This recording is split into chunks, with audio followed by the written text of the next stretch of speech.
우리의 깊은 맛 제대로 맛본 첫 번째 코스에 이어 이번에는 우리의 문화적 감각은 물론 사고의 깊이와 넓이를 확장시켜줄 특별한 여행 코스로 떠나봅니다.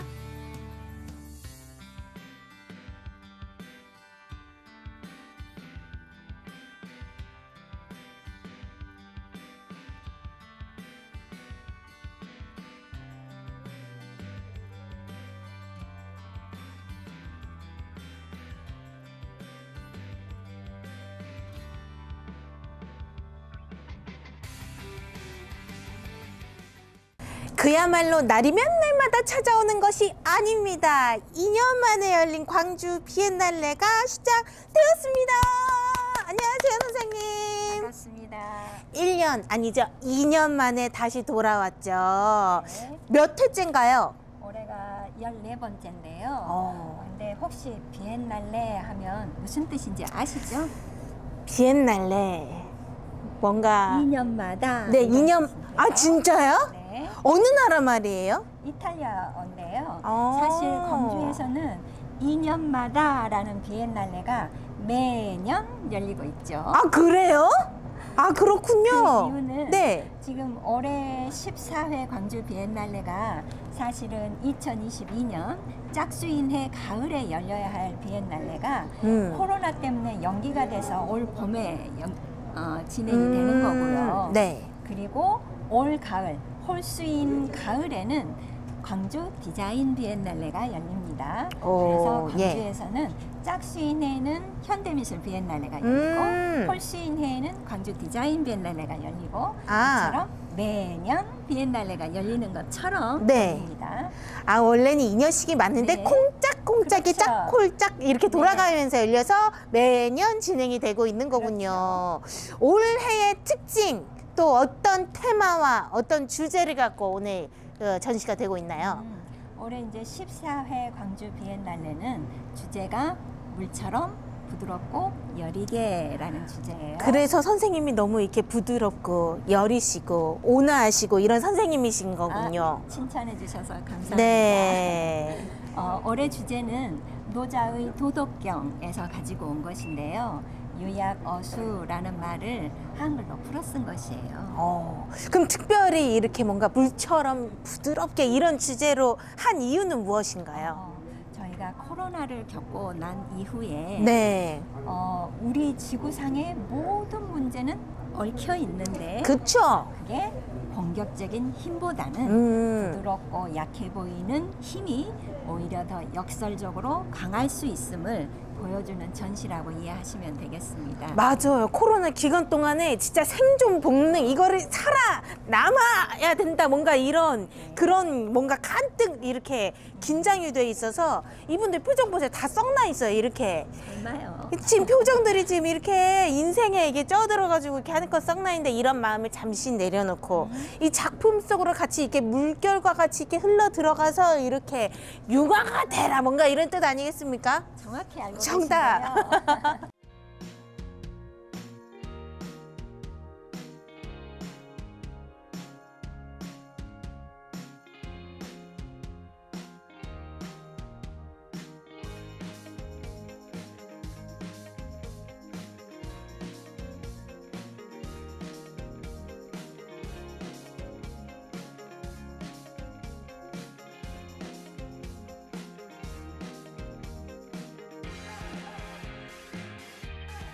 제가 이곳에 오니까 뭔가 바닥에는 흙과 같은 것들이 쫙 깔려 있고 뭔가 이렇게 줄 같은 거 그리고 또 나무 같은 거 이런 소재들로 뭔가 작품들이 구성되어 있는데 오는 순간 제가 느낀 거 뭔가 태초에 이런 지구에 뭔가 이런 활달한 이 사회가 발달되지 않았을 때 뭔가 그 자연 그대로 것에 있었을 그 태초의 이런 느낌이 아니었을까 하는 그런 생각을 잠깐 가져봅니다. 어떤가요? 예술적 감각 최고십니다. 이 작품은요. 네. 남아프리카 공화국의 블레베주의 시완이라는 흑인 여성 작가의 작품인데요. 예. 곡물을 바치다 할 때 받침이라는 타이틀을 가지고 있고 작품이고 이번 비엔날레를 위한 신작입니다. 네. 전시장 바닥에 흙을 깔아서 자연을 재구성했고요.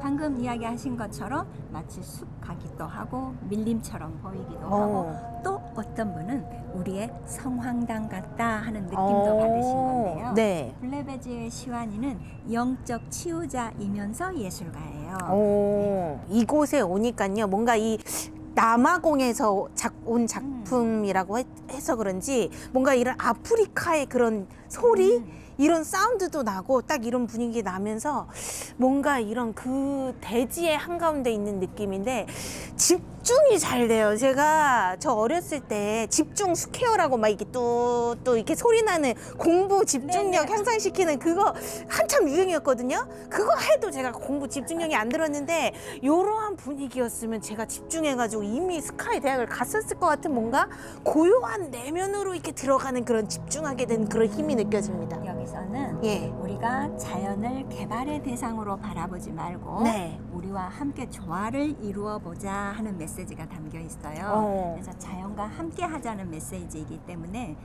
집중 그거 좋습니다. 예. 이 광주의 이 도심에서 갑자기 이런 자연의 한 숲을 안으로 들어온 그런 느낌을 받으실 수 있어서 좋은 것 같습니다. 네.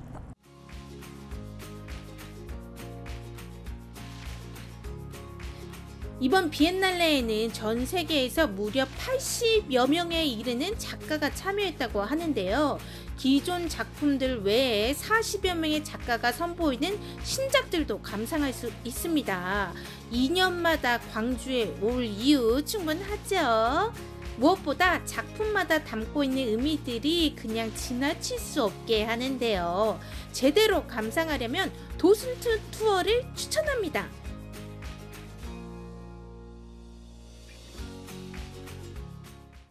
이곳에는 좀 독특한 작품들이 있는데 딱 보는 순간 동물인 것 같은데 어디서 본 것 같은데 싶으면서도 또 무슨 동물인지 말하려 그러면 조금 애매한 동물이 맞는 건가요? 맞습니다. 그런데 뭐가 없죠. 예, 코가 없어요. 코끼리 같은 모양이나 없어요. 네, 그래서 이 전체 공간은 엄정순 작가의 공간인데 이번 비엔날레를 위한 신작이고요. 코 없는 코끼리가 작품 제목입니다. 네. 사연이 있을 것 같아. 도대체 무슨 사연이 있길래 코가 없어졌나요, 코끼리들이? 엄정순 작가가 네. 이 코끼리를 주제로 한 작업을 한 데는 이유가 있는데요. 조선 태종 때예요. 이방원 때 한반도에 최초로 코끼리가 들어옵니다. 어떻게 수입을 한 건가요? 아하, 거기에는 이유가 있는데요. 네.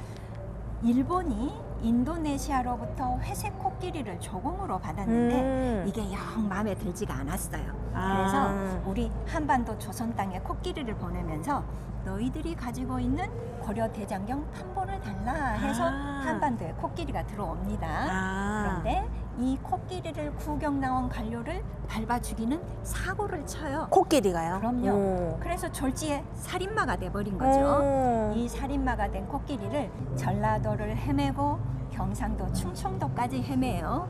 그러다가 충청도 관찰사가 임금님 도저히 안 되겠습니다. 이 코끼리를 다시 섬으로 보내주십시오 하고 상소문을 올려요. 그런데 그때 임금이 세종되었습니다. 세종이 이 상소문을 보고 교지를 내리는데요. 물과 풀이 좋은 곳으로 보내어서 굶어 죽거나 병들지 않게 하여라. 이게 세종의 교지였어요. 역시 지혜로우십니다. 그렇죠. 네. 엄정순 작가가 이 문장을 본 것이에요. 그 문장을 보는 순간 작가의 마음은 쿵 하고 내려앉았다고 해요. 불편하기만 하고 하찮은 동물에 대한 임금의 배려가 담긴 그쵸. 이 교지에 엄정순 작가가 이 결핍이라는 게 무엇인지 항상 질문을 던지는 작가였고 그래서 코끼리가 유배간 그 경로를 쭉 따라가면서 코끼리를 그리는 작업을 해요. 그러다가 2009년에 그 코끼리가 유배된 경로선상에 있는 시각장애 학생들과 만나는 계기가 돼요. 그래서 아이들을 데리고 동물원에 가서 더듬더듬 코끼리를 만지게 하고 학교에 돌아오면 아이들이 상상하는 코끼리를 만들게 해요. 그래서 아이들이 만든 조형물이 저쪽에 있는 저 유리관 안에 있는 저 조형물이 시각장애 학생들이 만든 코끼리예요. 그리고 작가는 그 아이들이 만든 조형물을 본인이 예술가로서 이렇게 재해석을 해서 이 공간 안에 코 없는 코끼리 이번 네. 비엔날레를 위한 신작입니다. 그렇군요. 보통 작품 전시는 눈으로 보는 게 전부인 경우가 많은데요.